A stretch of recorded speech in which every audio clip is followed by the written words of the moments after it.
everyone, and welcome to another episode of 90 Zambo Talks, Bedtime Stories. Thanks for watching. This is episode 7, Graduation. Even though chapter 7 is one of the shortest that I wrote, it's also pivotal in the development of the story.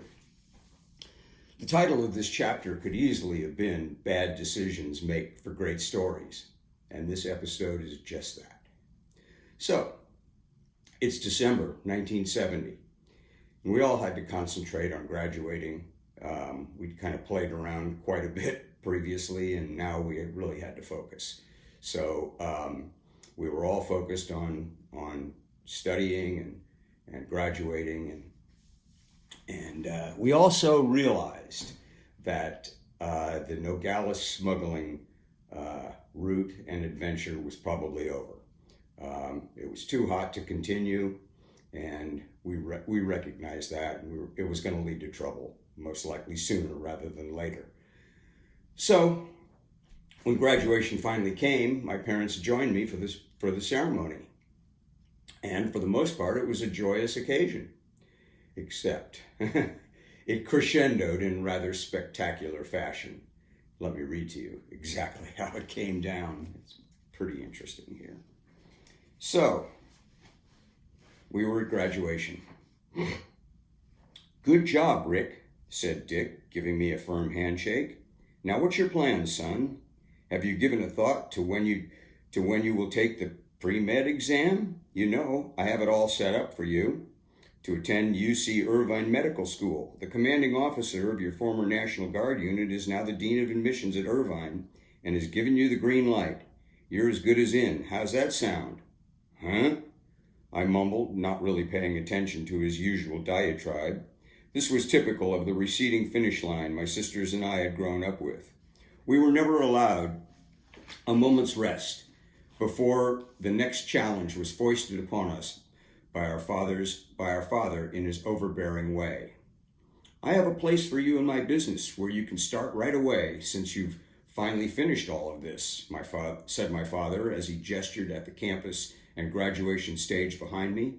"It'll be a great place for you to finally do something productive in your life while getting ready for med school in the fall." "Dad, this may come as a shock to you.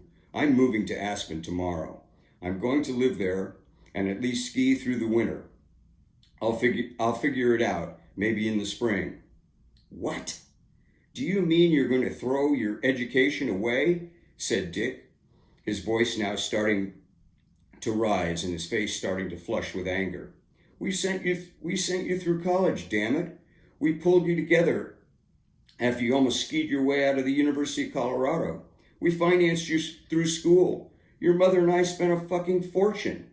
"Look, Dad, you've never heard me," I interrupted. "You never asked me what I wanted to do. You just assumed I would be the dutiful son and trudge off to medical school right away. I need some time. I just want to find out what I want to do. I'm out the door first thing in the morning. I've made up my mind for once, and I'm going to ski for a while. That's it." "Skiing?" he nearly yelled at me. "I worked my ass off at your age and was nearly 50 before I took so much time off.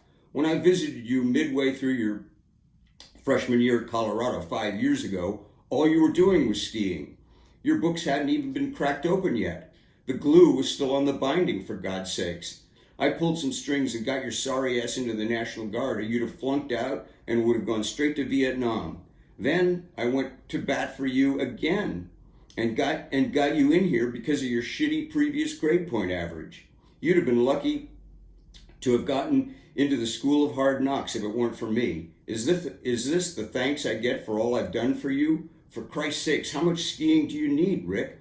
Nothing about you has changed except the amount of new ski equipment you have. I suppose that's where all the money I've given you went. Your mother will be very disappointed, to say the least. Dad, my mind is made up. Fine. Go to Aspen or wherever you do whatever you're going to do, but don't look to me for any financial support," Dick said, his voice filled with venom and disgust. "Just don't write or call me asking for money." "I don't need your money, Dad. That's a first. And by the way, don't ever use my car again. Not only did you not pay for the tire you ruined, but I had to get a new set of brakes on a brand new car. What the hell did you do? Rick, Dick, my mother Helen broke in, half weeping. Can't we just enjoy the moment and be a family for just this once? This is the picture that was taken of me at graduation. And you notice we're all smiling. Everybody's smiling here. Had this picture been taken a few minutes later, I don't think anybody would have been smiling.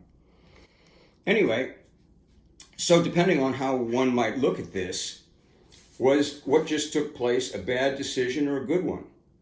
If I'd gone to work for my father and then to med school instead of going skiing right then, most likely the rest of this story would have never happened. Then again, who knows what would have happened? There are many possibilities. However, what did happen was the following morning I left for Aspen. And I lived like a ski bum there for the rest of the ski season. And when I wasn't smuggling marijuana for the next few years. So med school just was not in the cards for me. Anyway, this is the house that we lived in Aspen. And the six of us shared living space in this old Victorian house that was right on Aspen Mountain. And every day I could ski down to the #1 chairlift. And at the end of the day, I could ski right up to the back door and take my skis off and set them inside on the porch.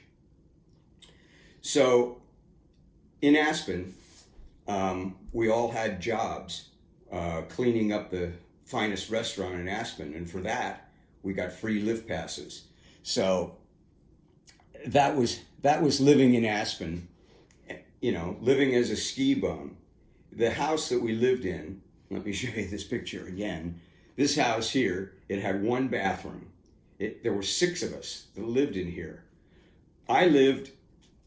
My quarters were in the living room on just a single bed that was right next to the window. The only heat in the house was by a wood-fired stove that was near my bed in the living room. Icicles would form on the inside of the window where I was sleeping. The only privacy I had was a curtain attached to the wall. All my belongings fit underneath the bed.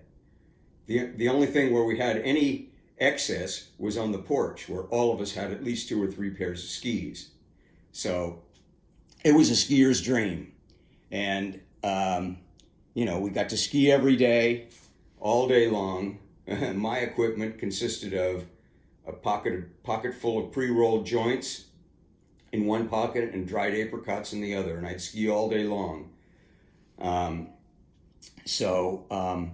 To go skiing instead of going to med school, that's what certainly made this story. So, bad decisions certainly make for great stories. I guess the audience will have to decide whether this is a great story or not, but it is the story.